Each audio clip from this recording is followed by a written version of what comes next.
Buenos días amigos, hoy vamos a hablar de la importancia de la terminología en los riesgos financieros y vamos a ver un caso concreto con el tema de los swaps hipotecarios que han sido muy citados en la prensa últimamente.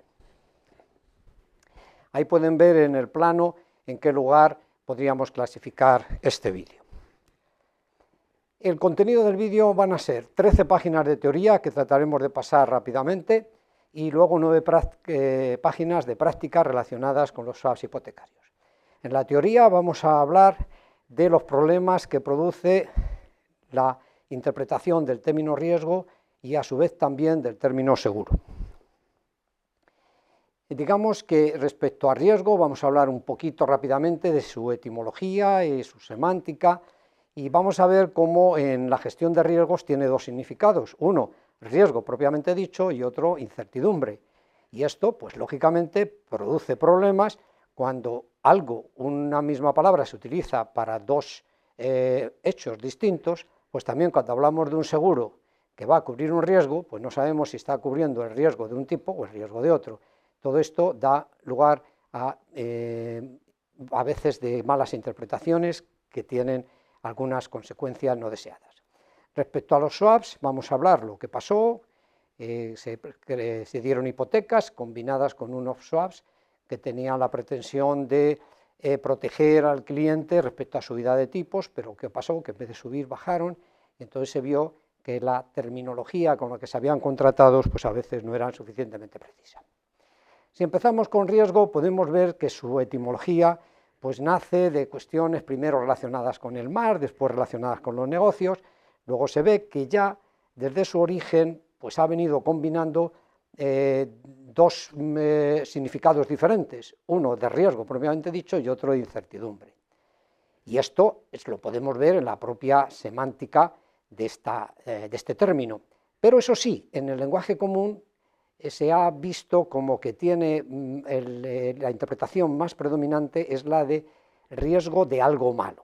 O sea, la incertidumbre es una interpretación subsidiaria.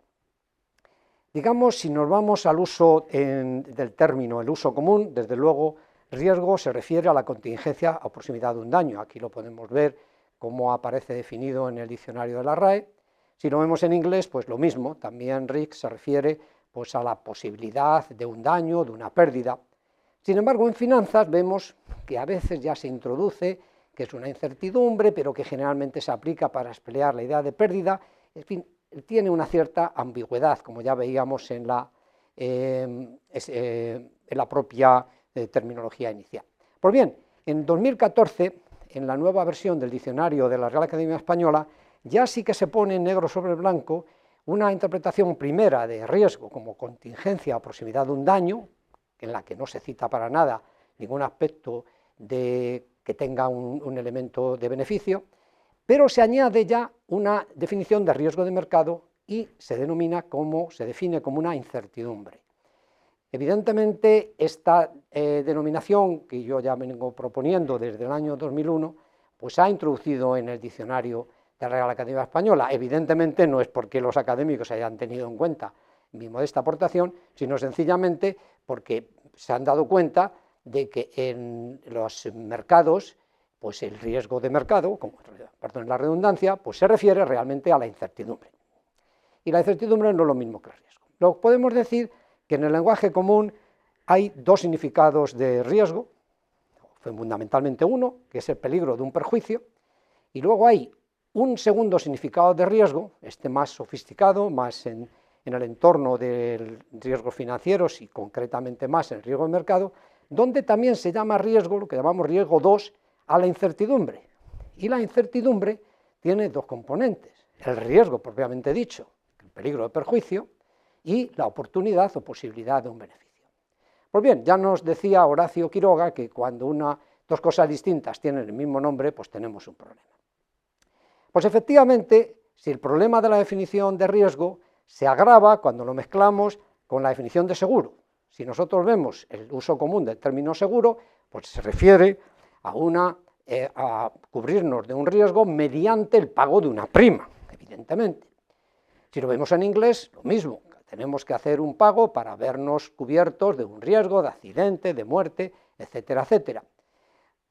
De manera que podríamos decir que el término seguro es cuando se paga una prima a cambio de recibir una compensación si incurrimos en una pérdida que esté prevista en ese contrato de seguro, y con ello se elimina o mitiga un riesgo. Para nada en el uso común de la palabra seguro nos estamos refiriendo a eliminar situaciones positivas, estamos tratando de cubrir, de eliminar o mitigar situaciones adversas. Pues bien, cuando la poca definición del término riesgo o la imprecisión y el término seguro se juntan, pues la explosión es inevitable. ¿Qué ocurre? Que cuando contratamos un seguro para mitigar un riesgo, ¿qué riesgo es el que estamos mitigando? El riesgo en la interpretación 1, que es eliminar solo un perjuicio, o riesgo en la interpretación 2, que estamos eliminando la incertidumbre con su componente riesgo y su componente oportunidad. Evidentemente es distinto. Si queremos eliminar un riesgo sin eliminar la oportunidad, muy probablemente tendremos que pagar, como dice el uso común del término riesgo. Por lo tanto, a veces, cuando en el uso de derivados se utiliza el término riesgo, el término seguro, para decir que cubrimos un riesgo y ese seguro es gratuito, pues muy probablemente es que no se trata de un seguro. Se trata de un derivado que lo que hace es cambiar un riesgo por otro. Si, por ejemplo, en los swaps que vamos a ver luego, nos protege de las subidas, pero nos desprotege de las bajadas. De manera que el tema es muy importante. Por fin, pasamos al ejemplo de los swaps hipotecarios. Efectivamente, es frecuente que los bancos faciliten hipotecas a tipo de interés variable. Lógicamente, los clientes están expuestos a que si suben los tipos de interés, pues tendrán que pagar más de la hipoteca. Pues bien, hace algunos años, algunos bancos ofrecieron a sus clientes la contratación de swaps o permutas financieras con objeto de que si subía el tipo de interés a ellos no les afectase. Y efectivamente, pues muchos de ellos lo vieron como interesante, porque de esta manera, aunque subiesen los tipos de interés, pues ellos no iban a pagar más. Esto era como un seguro, pero es que además no tenía ningún coste inicial. Claro, todo parecía muy bonito, pero resulta que los tipos de interés no subieron, sino que bajaron. ¿Y qué pasó? Pues que efectivamente nos encontramos con una sorpresa de que el cliente estaba protegido de las subidas, pero lógicamente estaba desprotegido de las bajadas porque no las podía disfrutar. En un ejemplo muy simplificado de un préstamo de 300.000 euros a 20 años, cuotas pospagables, que es decir, se pagan al final de cada periodo, amortización financiera método alemán, quiere decir que la cuota de amortización es constante y los intereses decrecientes, con un interés variable del Euribor más 1, que el Euribor al inicio es 4,5, sin comisiones ni gastos, y se contrata un swap con un nocional de 300.000 euros, el mismo importe de la hipoteca, decreciendo en paralelo con la hipoteca. Y el tipo del swap pues es que el cliente paga fijo y recibe variable, de manera que sintéticamente lo que hace es dejar el préstamo en fijo.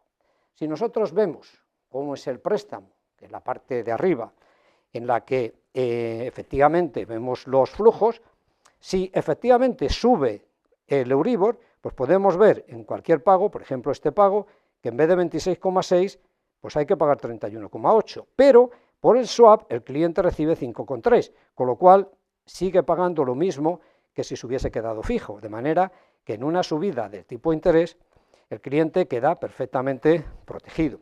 Pero ¿qué ocurre? Que el Euribor no subió, sino que bajó. ¿Y qué ocurre ahora? Si, por ejemplo, en esta cuota el cliente tenía previsto pagar 28,2, al bajar los tipos paga solo 19,8, pero la diferencia la paga en el swap. De manera que la sorpresa fue que algunos clientes no habían entendido que ellos quedaban protegidos de las subidas, pero no podían disfrutar de las bajadas, de manera que, como pueden ver, el recibo del swap podía ser muy significativo, y si el vecino del segundo no había contratado el swap y el del tercero sí que lo había contratado, pues se veía la diferencia, que había quedado muy perjudicado. Inmediatamente la idea es decir, bueno, pues como veo que el swap no me ha salido bien, lo voy a cancelar, pero ¿cuál es la sorpresa? De que este producto, como otros, que no tiene un coste inicial, pero posteriormente tiene un valor importante. Aquí pueden ver que el descuento de los flujos de caja con los tipos de interés de pasado un año, si efectivamente los tipos, en lugar de subir, habían bajado, pues con los números que hemos utilizado, Pues el cliente tendría que pagar 93.000 euros para cancelar el swap. Quiere decirse que equivale casi a un tercio del principal o a 5 anualidades, de manera que sería prácticamente inviable. Y aquí viene la terminología inadecuada. Los bancos que explicaron que el swap, diciendo al cliente más o menos que era un seguro, que cubría los riesgos y que además no costaba nada, pues han podido tener algunos problemas. Aquí tienen un recorte de periódico con un link donde pueden ver que el Tribunal Supremo acaba de tumbar una especie de seguro hipotecario, etcétera, etcétera, que este es el swap, cuando se explicó mal. Sin embargo, cuando un banco lo ha explicado bien, dice, usted queda protegido de las subidas de tipo de interés a cambio de renunciar a los posibles beneficios de la bajada de tipos, cuando les dice que para eliminar solo el riesgo sin eliminar la oportunidad había que contratar una opción, pero eso tiene un coste, como un seguro, etcétera, pues estos bancos que lo han hecho así, pues no han tenido ese perjuicio. Aquí podemos ver otro anuncio periódico donde el Tribunal Supremo ha ratificado la validez de unos contratos financieros llamados swaps al descartar que la entidad omitiese información y provocase error en sus clientes. Por lo tanto, el mensaje es, la terminología debe alinearse con el lenguaje. La información incompleta puede ser muy dañina. Es decir, que protege de las subidas sin decir que no vas a aprovechar las bajadas es una información incompleta. Es preferible un nuevo término que haya que explicar. Es preferible explicar en qué consiste un swap a llamarle seguro y que luego no se entienda, que produzca o pueda inducir a error. La jerga no es una excusa. Insisto que tenemos que alinear la terminología con el lenguaje. No se puede decir, no, es que nosotros cuando decimos entrar queremos decir entrar y salir. No, entrar es entrar, salir es salir. La incertidumbre no es solo un riesgo, la incertidumbre es un riesgo y una oportunidad, y eso tenemos que saberlo. Y el swap no es un seguro, es una permuta financiera. De manera que podemos ver que aspectos de terminología que a veces es difícil de convencer de la importancia que tiene, pues ahora los propios jueces pues están poniendo de manifiesto la importancia de explicar las cosas bien. Las sugerencias y consejos son las de siempre. Si les parece bien, pueden realizar en Excel los números utilizados en esta presentación y también pues espero sus comentarios. Si son dudas, si no son muchas, pues también las atenderé gustoso. El próximo vídeo tratará de un marco conceptual propuesto que evite estos problemas a los cuales he puesto de manifiesto en este vídeo, ya está en preparación, y no me queda más que despedirme hasta pronto. Ahí les tienen los links a LinkedIn y al canal y a los distintos vídeos que se han emitido hasta ahora. Muchísimas gracias por su atención y hasta pronto.